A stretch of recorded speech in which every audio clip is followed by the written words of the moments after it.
So the chain rule is a huge part of calculus, as many forms of differentiation are based off of it. And so when you're looking at something like differentiating a natural log or implicit differentiation, which will be covered later, you can see that the tactics used within the chain rule will be utilized in these situations as well.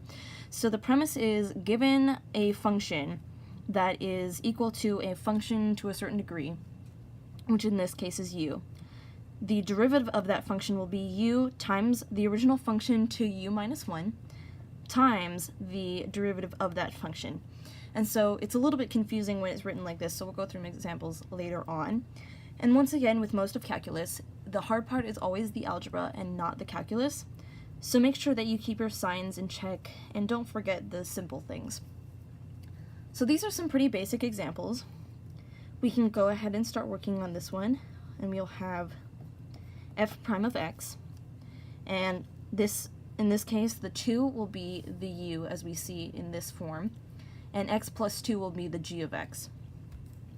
So taking the exponent down, we will get 2 times x plus 2, and then u minus 1 is the exponent, which would be 1, which we don't really need to write. And then we are multiplying by the derivative of the interior, which would also be 1. And then we can simplify that out, and we get 2x plus 4. And that one's pretty basic. Something else that you will commonly see is a square root, or really any root, could be the cubed root or something like that. And I find it's easier to write functions like this as the interior function to the fraction version of the exponent, so it would be to the 1/2 for the square root, or to the 1/3 for the cubed root, etc. And so now that we have it in this form, we can go ahead and follow our formula again. And we get f prime of x is equal to 1/2 times 2x plus 7 to the negative 1/2. This is something that I find people tend to forget, especially with a fraction exponent, because they forget that you also have to subtract 1 in this case. So don't forget. And then the derivative of the interior would just be 2. So simplifying this out, we would get the 2 and the 1/2 will cancel out, so we'll just get 1 over the square root of 2x plus 7. And there you go. And then moving on to some exam practice problems. These are former exam questions. And we have sine cubed of 2x, and another way to write this would be sine of 2x all cubed. And remember, it's not the interior that is cubed, it is sine of 2x, all of that is cubed.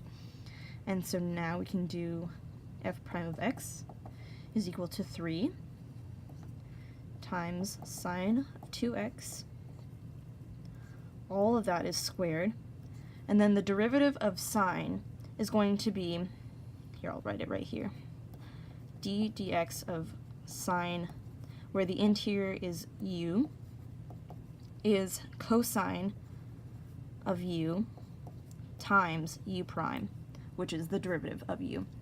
Therefore, we would have, since the interior, the derivative of the interior would be just 2, and then we'd have cosine of 2x.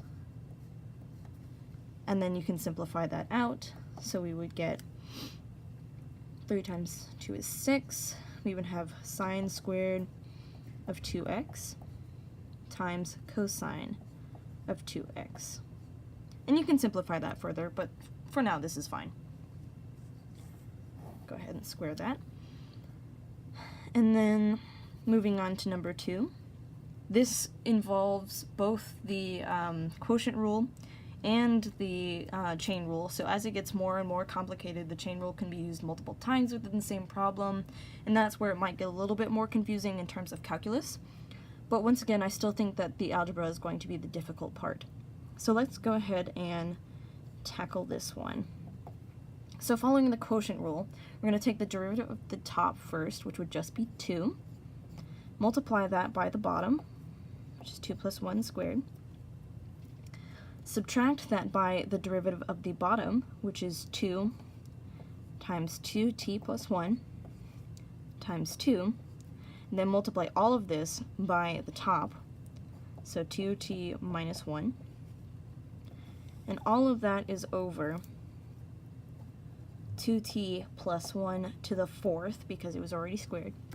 And now we can go ahead and simplify this, and that will be, I always have to do this up top. It is easier for me to do the side work off to the side, so that would be 4t squared plus 2t plus 2t, which would just be 4t,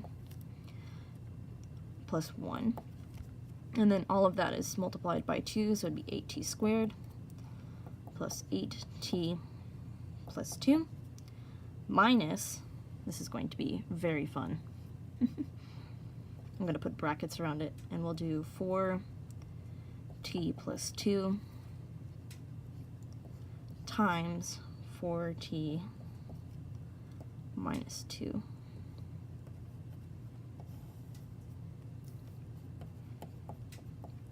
And so on and so forth. I think you get the point at this point. It's really just the algebra that will be continuing on with this. So once you get the calculus down, it's just using your prior knowledge from there. So we'll just stop here.